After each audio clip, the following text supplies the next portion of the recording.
우리 좌우에 계신 분들과 인사하겠습니다. 잘 오셨습니다. 사랑합니다. 축복합니다. 또 인사하겠습니다. 평안하세요. 든든히 하세요. 든든하세요. 부흥되세요. 할렐루야. 저는 EBS 방송에서 하는 극한직업이라는 이 프로그램을 참 좋아합니다. 그래서 거의 빼놓지 않고 이 극한직업을 보고 있습니다.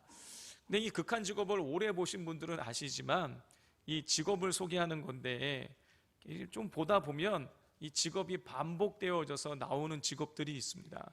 몇 가지 직업들이 있는데 그 중에 한 가지가 뭐냐면 대장장이에요. 이 대장장이가 자주 소개가 되는데요. 몇 년 전에 한 자루에 칼 한 자루에 100만 원을 넘게 하는 다마스쿠스라는 이 칼을 만드는 대장장이가 소개가 된 적이 있습니다. 그래서 제가 그 기억이 나서 이게 찾아봤더니 2018년도더라고요. 그때에 류성배라는 이 대장장이께서 그 칼을 만드셨는데, 이 류성배 대장장이가 하시는 말씀이 칼을 만드는 데 있어서 가장 기본은 쇠를 두드리는 것이다 라고 이야기하시더라고요. 쇠를 두드리는 게 대장장이의 칼을 만들 때 기본이다. 자, 그런데 이 쇠를 두드리는 이유는 뭐냐면 원하는 크기로 넓히고 또 두께를 조절하기 위해서이기도 하지만 가장 중요한 이유는 이 쇠를 두드려야지만 쇠의 조직이 조밀하게 겹쳐져서 단단해지기 때문이라는 것이죠. 성도 여러분, 그런데 이 대장장이가 언제 이 쇠를 두드립니까? 그 불 속에 넣었다가 시뻘겋게 이 쇠가 달궈졌을 때, 그때 이거 쇠를 두드리는 거예요. 여러분, 그 시뻘겋게 달궈지게 되면 쇠가 아주 물러진다라는 거예요. 그때 두들겨야 이게 원하는 모양으로 펴진다라는 것이죠. 이 류성배 대장장이는 밭에서 우리가 그냥 흔히 쓰는, 가볍게 쓰는 이 호미를 만들려고 해도 이 쇠가 불 속에 13번을 들어갔다 나와야 된다는 거예요. 13번 뜨거운 물에 들어갔다가 나와서 또 망치로 두들겨 맞고, 이 작업을 13번을 반복을 해야 겨우 그 작은 호미 하나를 만들 수 있다는 것입니다.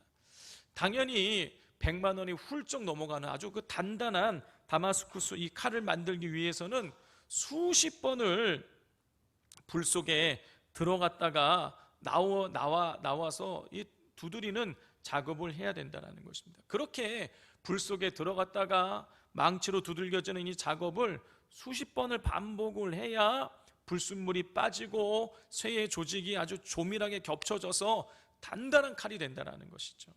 성도 여러분, 쇠가 원래부터 단단하고 강한 것이 아닙니다. 우리는 아주 강하고 굳센 사람을 저 사람은 무쇠 같아 이렇게 표현을 하지만, 여러분, 무쇠가 원래부터 강한 것이 아니라는 거예요. 무쇠라는 단어가 물쇠라는 단어에서 나왔는데, 물쇠 무슨 뜻이냐? 물은 쇠라는 거예요. 무쇠는 물은 쇠예요. 무쇠는 약한 것입니다. 그래서 여러분, 만약에 이 무쇠를 불 속에 집어넣었다가 막 두들기는 이런 작업을 만약에 하지 않게 되면은요, 그런 작업하지 않고 그 무쇠만 가지고 모양으로 잡아갖고 솥단지 만든다. 금방 물러지는 거예요. 손으로 눌러도 막 들어가고 금방 쉽게 깨진다라는 것이죠. 그런 약한 무쇠가 뜨거운 불에 들어갔다가 나오고 또 망치질을 당하고, 여러분, 이런 일을 수없이 반복을 해야 단단해지는 거예요. 다시 말해서 고난을 통과해야지만 쇠가 단단해지고 강해지는 것입니다. 정신과 전문의였던 에릭 린드맨 박사는요, 그렇게 고난을 겪은 사람들을 대상으로 연구를 했습니다. 근데 그 결과 85%의 사람이 고난을 겪고 난 이후에 나쁜 습관이 고쳐지고 부부관계가 좋아지고 신앙생활을 하게 되고 시간과 물질을 절약하게 되는 등 새로운 삶의 전환이 이루어진다는 거예요. 그러니까 이 고난이 여러분 우리의 삶을 업그레이드 시키는 거예요. 질적인 변화를 일으키는 것입니다. 자, 이런 사실을 우리가 오늘 본문을 보면 알 수 있어요. 우리가 지난주에 그리하여 평안하여, 이 평안하여에 대해서 우리가 나누었었는데, 여러분 오늘은 이 든든히 서가고에 대한 내용들을 우리 살펴보기를 원합니다. 자, 든든히 서가고로 이렇게 번역이 된 오이코도 무메네, 오이코도 무메네라는 단어가 있는데, 이 단어가 든든히 서가고에 오이코도 무메네가 쓰여졌는데 이게 수동태 형태로 되어 있다는 거예요. 그러니까 이 얘기는 무슨 얘기냐면, 교회가 평안하여 든든히 서갔다라는 것이 교회의 어떤 자발적인 노력에 의해서 교회가 든든히 서가게 됐다는 뜻이 아닌 거예요. 교회가 어떤 외부적인 작용에 의해서 교회가 든든히 서가게 되었다는 것입니다. 자, 그러면 교회는 무엇에 의해서 든든히 서가게 된 것일까요? 무엇이 교회를 그렇게 든든히 서가게 만든 것일까요? 궁극적으로 보자면 하나님이 그렇게 든든히 서가게 만드신 거죠. 그런데 사도행전 4장에 사도들의 이 감옥에 갇히고 채찍에 맞는 이 고난이 시작된 사도행전 4장부터 이 고난이 연속되어진 4장, 5장, 6장, 7장, 8장 그리고 9장까지, 그래서 9장 31절까지를 연속해서 우리가 읽어보면 이 교회가 든든하게 세워진 것이 무엇 때문이냐? 바로 고난 때문이라는 것을 우리가 알 수가 있습니다. 교회와 성도들에게 닥친 고난이 교회를 든든하게 만든 것이에요. 자, 그러면 교회가 든든히 서갔다 그랬는데 이 든든히 서갔다라는 것이 어떤 의미를 가지고 있는 것일까요? 이 든든히 서가고로 번역된 오이코도 무네메라는 이 단어는 오이코도 메오라는 단어에서 나왔는데, 오이코도 메오가 세 가지 뜻을 가지고 있다는 거예요. 첫 번째는 세우다, 두 번째는 격려하다, 세 번째는 강하게 하다, 이런 뜻을 가지고 있다는 거예요. 따라서 이 든든히 서갔다라는 것도 세 가지 의미를 지니는 것입니다. 첫 번째, 교회가 든든히 서가게 되었다라는 얘기는 무슨 뜻이냐? 교회가 세워졌다, 그런 뜻인 거예요. 교회가 세워졌다는 뜻은요, 뭐 교회 없던 교회 건물이 세워지고 그리고 없던 교회가 개척되어졌다 이런 뜻이 아니에요. 교회가 세워졌다는 얘기는 교회가 성장했다, 그런 뜻인 거예요. 교회가 성장했다는 뜻은 무슨 뜻이냐? 교회 내에 있는 교회의 성도들이, 성도들의 믿음이 성숙해졌다, 그런 뜻인 거예요. 성도 여러분, 제가 이 옛날 자료를 쭉 찾아보았더니 제가 우리 교회에 처음 와서 우리 성도님들 앞에 제가 얼굴을 보였을 때가 언제냐면은 2016년 7월 14일이더라고요. 자료를 찾아보니까 그래요. 자, 제가 2016년 7월 14일 날 우리 교회 와서 첫 번째 설교라면서 설교 도입부에 가장 먼저 제가 책 한 권을 소개해 드렸어요. 그게 뭐냐면 제자입니까? 라는 책입니다. 이 제자입니까? 라는 책은 아르헨티나의 후안 카를로스 오르티즈 목사님이 쓰신 책인데, 제가 이 제자입니까? 라는 책을 소개하면서 그 책에 나오는 이 실화 하나를 제가 말씀을 드린 적이 있습니다. 자, 후안 카를로스 오르티즈 목사님께서 처음에 이제 담임 목회를 나가게 되셨는데 작은 교회 담임을 나가게 되신 거예요. 교회의 출석수가 아니라 교회의 재적수가 184명. 그러니까 출석수는 그거보다 더 적었겠죠. 그 교회에 184명 재적이 있는 교회에 이제 담임을 나가게 되셨는데, 가셔가지고 2년 동안 열심히 전도하신 거예요. 그래서 2년이 지나고 나서는 교회가 몇 명이 되었느냐? 600명이 넘게 되었다는 거예요. 교회가 3배 이상 성장한 것입니다. 성도들도 깜짝 놀래고 주변에 있는 많은 목사님들이 찬사를 보냈다는 거, 놀라운 붕이 아닐 수가 없는 거예요. 2년 만에 3배가 성장했으니까. 자, 그런데 시간이 지날수록 목사님께서는 무언가 잘못되고 있다는 느낌을 받으셨다는 것입니다. 하루에 16시간 동안이나 목회에 몰두할 때에는 모든 것이 다 잘 되고 있는 것처럼 느껴졌는데, 한 발자국 떨어져서 지난 2년간의 목회를 돌아보았더니 모든 것이 와르르르 무너지는 느낌을 받았다는 것입니다. 그래서 목사님께서 교회에 2주간의 휴가를 요청하셔가지고 한적한 곳에 가셔서 기도하시고 묵상하는데 전념하게 되셨습니다.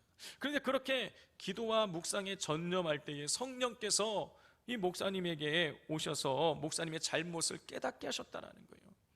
이 성령께서 목사님에게 첫 번째 하신 말씀은, 너는 코카콜라 회사가 코카콜라를 팔아먹는 방법과 똑같이 너는 복음을 전하고 있다. 도대체 네가 하고 있는 일들 가운데에 어디에서 나의 손길을 찾을 수 있느냐? 목사님은 충격을 받지 않으실 수 없었던 거예요.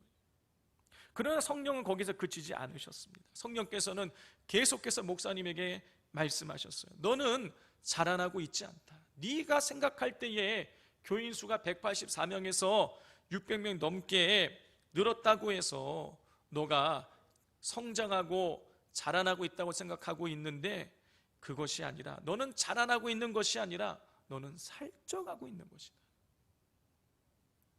성령님의 말씀을 들은 목사님은 회개하지 않을 수 없었다고 합니다. 우리 성도님들은 어떠하십니까?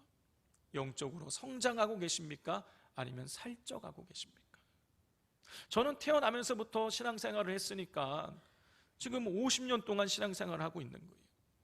어느 한 분야에서 50년을 몸담고 있었다면 아마 그 분야의 최정상에 올라갈 거예요. 가게 될 것입니다. 남이 알아주든 남이 알아주지 않던 간에 한 분야에 50년간을 몸을 담고 있었다라면 여러분, 장인의 경지에 이르러야 되는 것입니다. 근데 저는 참 부끄럽게도 저는 신앙생활 50년 해왔지만 제가 아직 신앙에 있어서 장인의 경지에 이르지 못했습니다. 여기 제가 가만히 이렇게 보니까 거의 대부분 저보다 다 연배가 높으신 분들이신데 신앙생활 50년, 60년, 70년, 80년 해오셨는데 어떠십니까? 남들로부터 저 집사님, 저 권사님, 저 장로님 신앙 확실해, 분명해라는 이런 평가를 듣고 계십니까? 제가 다시 여쭙고 싶습니다. 우리 성도님들께서는 영적으로 성장하고 계십니까? 살쪄가고 계십니까? 성도 여러분, 우리는 끊임없이 성장하고 성숙해져야 됩니다. 가끔씩 어떤 분들을 보면 아이고, 그냥 저는 이 정도 상태에 그냥 신앙 그냥 유지하겠습니다 라고 하시는 분들이 계시는데요, 신앙에 있어서 유지는 없습니다. 왜냐? 우리는 이 죄악 많은 세상을 우리가 살아갈 때에 여러분 가만히 있으면요 떠밀려 가는 거예요. 퇴보하는 것입니다. 성장하고 성숙해서 앞을 향해 나아가지 않으면 여러분 우리는 계속해서 떠밀리고 퇴보할 수밖에 없는 거예요. 그러므로 우리는 끊임없이 성장하고 성숙해져야 되는 것이죠. 근데 문제는 뭐냐? 여러분, 이 성장과 성숙이 그냥 이루어지지 않는다는 거예요. 성장과 성숙에는 고통이 따른다는 것입니다. 그래서 성장통이라는 단어도 있지 않습니까? 성장통이 뭡니까? 성장하는 과정 중에 겪는 고통인 것이죠.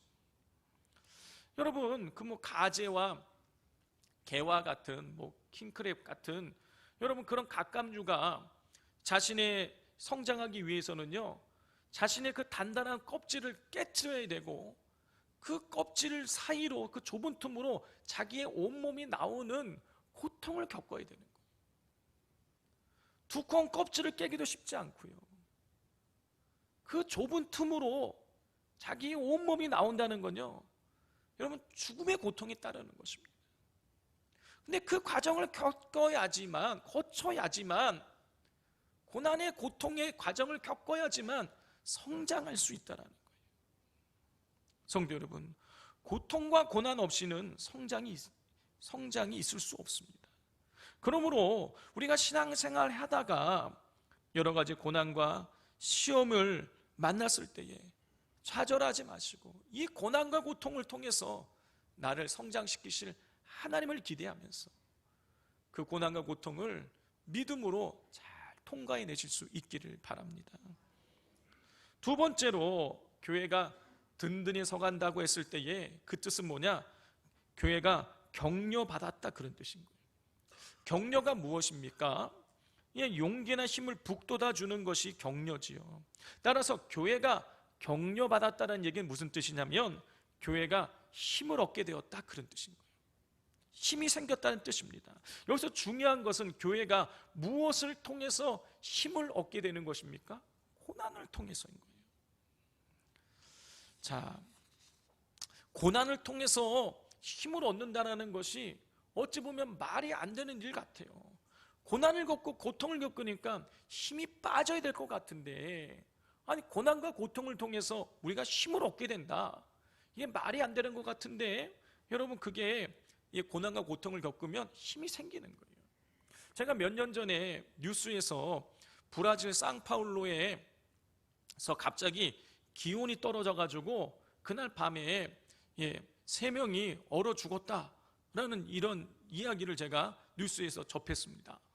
그런데 그때에 이렇게 기온이 떨어졌을 때에 그러면은 온도가 몇 도였냐? 사람이 얼어 죽었는데 몇 도일 것 같습니까? 영상 8도였다라는 거예요. 영상 8도인데 얼어 죽었다라는 거예요. 여러분, 더운 나라 사람들이 추위를 경험해 보지 못했기 때문에 이 영상 8도의 사람이 얼어 죽는 것이죠. 그런데 우리나라 사람들 어떻습니까? 우리나라 사람들이 영상 8도에 얼어 죽습니까? 아니죠. 왜 안 얼어 죽는 것이죠? 우리는 영하 10도, 영하 15도도 영하의 날씨를 경험해 보았기 때문에 이 영상 8도는요, 그때 얼어 죽지 않는 거예요. 더위 속에 산 사람은 더위를 이길 힘이 있고, 추위 속에 산 사람은 추위를 이길 힘이 있는 것입니다. 배고파 본 사람은 배고픔을 이길 힘을 얻게 되는 거예요. 성도 여러분, 고난이 고난을 이길 힘을 얻게 하는 것입니다. 초대교회 성도들이 그러했던 거예요. 초대교회 성도들은 감옥에 갇히고 채찍에 맞으며 온갖 박해를 받았어요. 그 박해가 얼마나 심했냐? 자기들의 고향이고 자기들의 집을 갖고 살고 있었던 그 예루살렘을 떠날 수밖에 없을 만큼 강력한 박해가 있었어요. 고난이 있었습니다. 그런데 그 고난을 통해서 초대교회 성도들은요, 자신들에게 다가올 고난을 이길 힘을 얻게 되었던 거예요. 여러분, 이건 놀라운 하나님의 경륜인 것입니다. 예루살렘에서 온갖 박해를 받고 흩어졌죠. 유대와 갈릴리뿐만이 아니라 사마리아 지역으로 흩어졌어요. 그런데 이 흩어진 성도들이 여러분 고난을 이길 수 있는 힘을 가지고 있었던 거예요. 그렇기 때문에 자기들의 고향을 떠나서 다른 낯설은 지역에 가서 정착하며 살았지만 그곳에서 뿌리를 내릴 수 있었고 그곳에서 복음을 전할 수 있었던 것이죠. 성도 여러분, 요즘은 사람들의 왕래가 아주 많기 때문에 다른 지역에 갈 일도 많고요. 그렇다 보니 다른 사람들이 우리에게 이 다른 내가 사는 동네에 오는 것이 우리는 아주 익숙한 상황이에요. 자, 그럼에도 불구하고 여러분, 다른 지역에 가서 적응하면서 뿌리를 내리면서 산다? 여러분 이게 쉬운 일이에요. 이렇게 왕래가 많이 일어나고 있지만, 그래서 다른 사람들이 우리에게 오는 게 익숙하지만 다른 지역에 가서 뿌리를 내리고 산다는 것이 이게 쉬운 일이 아닙니다. 제가 2016년도에 여수에 내려와서 적응하는 것이 처음에 쉽지 않았어요. 아는 사람 한 명 없는 곳에서, 그리고 조금은 문화와 정서가 다른 이 여수에서 제가 적응한다는 것이 쉽지 않았습니다. 근데 제가 살면서 느낀 건 뭐냐? 그래도 여수가 다른 지역보다는 적응하면서 사는 것이 쉬운 도시라는 것이에요. 큰 공단이 있다 보니 전국에서 여러 사람들이 모이고, 그러다 보니 여수는 그래도 적응하면서 살기가 쉬운 곳이더라고요. 근데 제주도 같은 곳은요, 정말 쉽지 않더라고요. 저희 선배 중에 후배 중에 제주도로 목회를 간 분들이 계시는데 쉽지 않다라는 거예요. 제주도에 괜당 문화라는 것이 있죠. 그 혈연과 지연으로 막 얽히고 설켜가지고 너무 이게 단단하다 보니 다른 사람들이 들어올 틈이 없는 거예요. 그래서 그런 목회를 가셨던 분들이 1년 만에 돌아오곤 하는 거예요. 여러분, 요즘도 이런 일이 일어납니다. 이렇게 교통이 많고 이렇게 잦은 왕래가 있는 상황 속에서도 다른 지역에 가서 뿌리를 내리고 사는 게 쉬운 일이 아닌 거예요. 그런데 여러분, 2000년 전에는 어땠을까요? 그 당시에 다른 지역에서 산다는 건요, 거의 죽음과도 같은 거예요.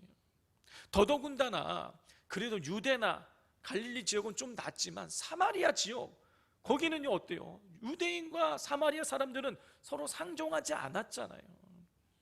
여러분, 그런 서로 상종하지 않았어요. 서로 원수처럼 지냈어요.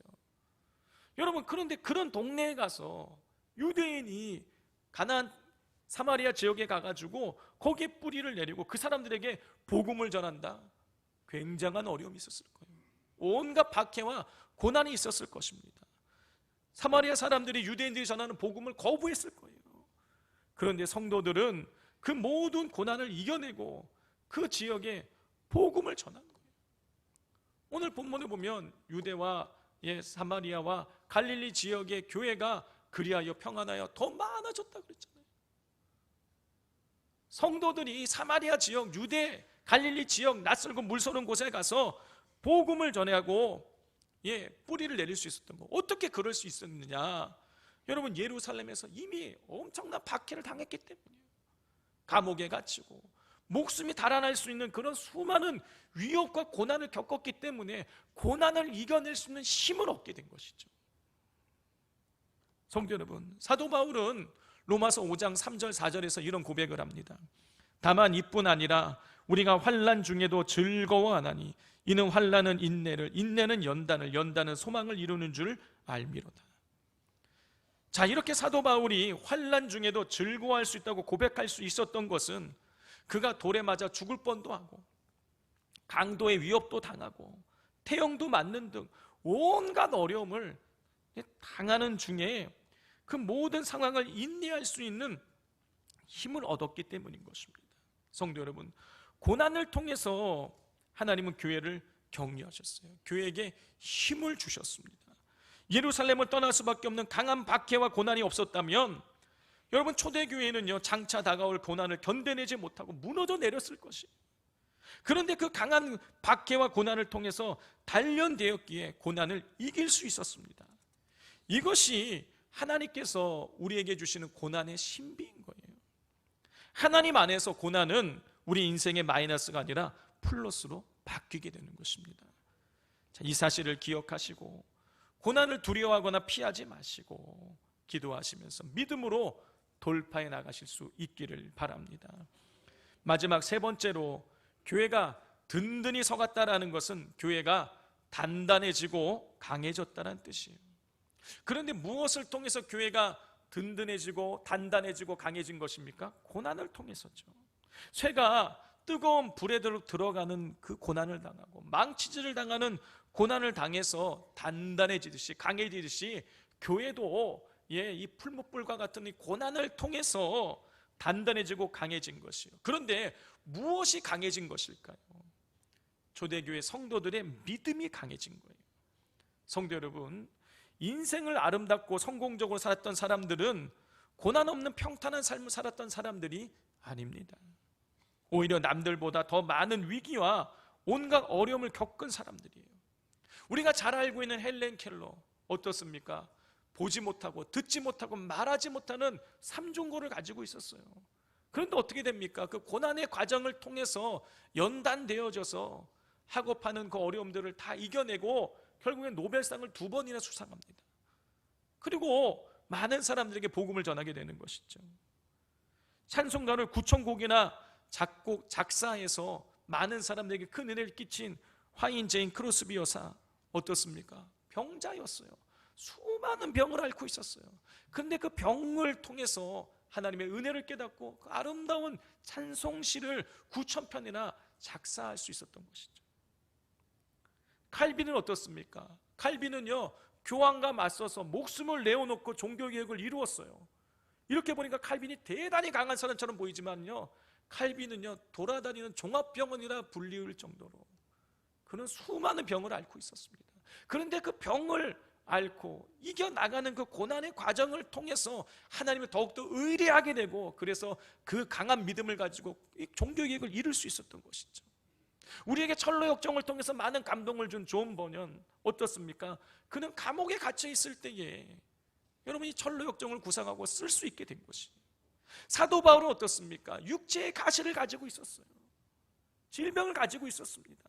그런데 그 질병을 통해서 하나님의 은혜를 더 풍성하게 누리고 가나안 땅 밖으로 복음을 전하는 사명을 감당할 수 있게 되는 것이죠. 헬렌 켈러와 크로스비 여사, 칼빈, 존 버년, 사도 바울 모두 자신들 앞에 놓인 고난으로 인해서 약해진 것이 아니라 오히려 주님을 의뢰함으로 강한 자가 될 수 있었습니다. 성도 여러분, 때때로 하나님께서 우리에게 풀무불과 같은 뜨거운 시험과 환난의 길을 걷게 하실 때가 있습니다. 여러분, 그 이유는 우리를 약하게 만들기 위해서가 아니라 우리의 믿음을 강하고 단단하게 만들기 위해서인 것이에요. 우리는 고난을 통해서 믿음이 단단해질 수가 있습니다. 자, 이것을 알고 있었고 경험했기에 시편 119편에 시인은 이런 고백을 합니다. 시편 119편 67절 71절입니다. 고난 당하기 전에는 내가 그릇 행하였더니 이제는 주의 말씀을 지키나이다. 고난 당하는 것이 내게 유익이라. 이로 말미암아 내가 주의 율례들을 배우게 되었나이다. 이 시편 기자는요, 고난을 겪기 전에는 자신이 그릇 행했다는 거예요. 무슨 뜻입니까? 자기가 원하는 대로 살면서 온갖 죄를 저지르며 살았다는 거예요. 그런데 고난을 겪고 난 뒤에 하나님 말씀을 지키게 되었다. 그래서 내가 고난당하는 것이 유익이다라고 고백을 한다는 거예요. 성도 여러분, 하나님 말씀을 지키지 않는 삶을 살다가 고난을 겪고 하나님 말씀을 지키면 여러분, 사람들이, 세상 사람들이 보고 아이고 저 사람 나약해졌다 그러는 거예요. 자기가 하고 싶은 대로 살지도 못하고 저거 뭐냐고, 저거 아주 저 사람 아주 나약해졌다라고 그렇게 말하는 것이죠. 그러나 여러분, 그렇지 않습니다. 그럼 오히려 그 반대인 것이에요. 여러분 한번 생각해 보십시오. 내가 하고 싶은 대로 하고 살아가는 것과 내가 하고 싶은 것을 절제하며 살아가는 것과 어느 것이 더 어렵습니까? 후자지요. 내가 하고 싶은 것을 절제하며 살아가는 것이 내가 하고 싶은 대로 원하는 대로 살아가는 것보다 몇십 배 더 어려워요. 여러분, 이건 뭐 다이어트만 생각해 보면 알아요. 여러분, 많은 사람들이 다이어트를 하지만 실제로 다이어트 성공한 사람이 몇 명 되지 않습니다. 왜 그런 것이죠? 먹고 싶은 게 절제가 되지 않는 거예요. 내 먹고 싶은 욕망이 절제가 되지 않아서 다이어트를 실패하는 거예요. 여러분, 세상에서 가장 어려운 줄 중에 하나가 뭐냐면 자기 자신을 이기는 것입니다. 그런데 시편 기자는 고난을 통해서 이전에 행하던 그 그릇된 일을 내가 스스로 멈추고 내가 원하는 대로 살지 않고 하나님께서 원하시는 내가 지금 살게 되었다고 고백을 하는 거예요. 여러분, 그렇다면 이거는 강해진 것입니까? 약해진 것입니까? 강해진 것이죠. 성도 여러분, 고난의 과정을 통해서 우리는 강해집니다. 마음만 강해지는 것이 아니라 믿음도 강해져요. 그렇기 때문에 고난이 유익인 것입니다. 그러나 사람들은 고난의 길을 걸으려고 하지 않습니다. 고난을 피하려고 해요. 하지만 진짜 고난의 유익을 아는 사람들은 고난을 자처하게 되는 것이죠. 성도 여러분, 닭과 독수리는 이 폭풍이 몰려올 때에 전혀 다른 반응을 보인다고 합니다. 폭풍이 몰려오면 닭은 몸을 날개에 묻은 채 숨을 곳을 찾는 반면에 독수리는 거대한 날개를 활짝 펴고 바람을 맞서서 바람에 몸을 맡기고 유유히 날아오른다고 하는 거예요. 인생의 폭풍을 만날 때 또 여러분 두 유형으로 나눌 수 있습니다. 고통스러운 일, 억울한 일, 괴로운 일이 닥치면 몸을 숨기는 닭과 같은 사람이 있고 그 고난 앞에서 문제를 해결하기 위해서 담대하게 맞서는 독수리와 같은 사람이 있다는 거예요. 여러분, 문제를 해결하는 사람은 항상 독수리와 같은 사람인 것입니다. 고난을 두려워하지 않고 고난과 맞서는 사람이 고난을 이기고 강해지는 것이죠. 시련을 피하고 고난을 피하고자 하는 사람들은 인생의 여정에 고난이 끝이지 않는 거예요. 왜냐? 고난을 해결하지 않기 때문인 것이죠. 성도 여러분, 하나님의 역사는 믿음으로 담대하게 고난을 뚫고 나간 사람들에 의해서 쓰여지게 되는 것입니다. 이것이 하나님께서 우리에게 주시는 고난의 은혜인 거예요. 하나님 안에서 고난은 우리 인생의 마이너스가 아니라 플러스로 바뀌게 되는 것입니다. 이 사실을 기억하시고 고난을 두려워하거나 피하지 마시고 기도하면서 믿음으로 기도의 날개, 두 날개 활짝 펴서 비상하여 날아오르시기를 주님의 이름으로 축복을 드립니다. 기도하겠습니다. 사랑과 은혜가 충만하신 아버지 하나님, 오늘 이 말씀을 통하여서 우리가 고난을 통하여 영적으로 성장하고 성숙하게 되고 고난을 통하여 고난을 이길 수 있는 힘을 얻게 되고 고난을 통하여서 우리의 믿음이 단단해지고 우리 믿음이 강해진다는 사실을 이 시간 말씀을 통해 깨닫게 됩니다. 그러므로 하나님, 우리 앞에 놓여있는 이 고난을 붙들고 왜 나에게 이런 고난을 주냐고 우리가 원망하고 불평하지 않게 하여 주시고, 이 고난을 통하여 나를 새롭게 하실, 내 인생을 업그레이드 시키실 하나님을 기대하면서 고난 앞에서 기도의 두 날개 활짝 피고 날아오르게 하여 주시옵소서. 예수님의 이름으로 기도드립니다. 아멘.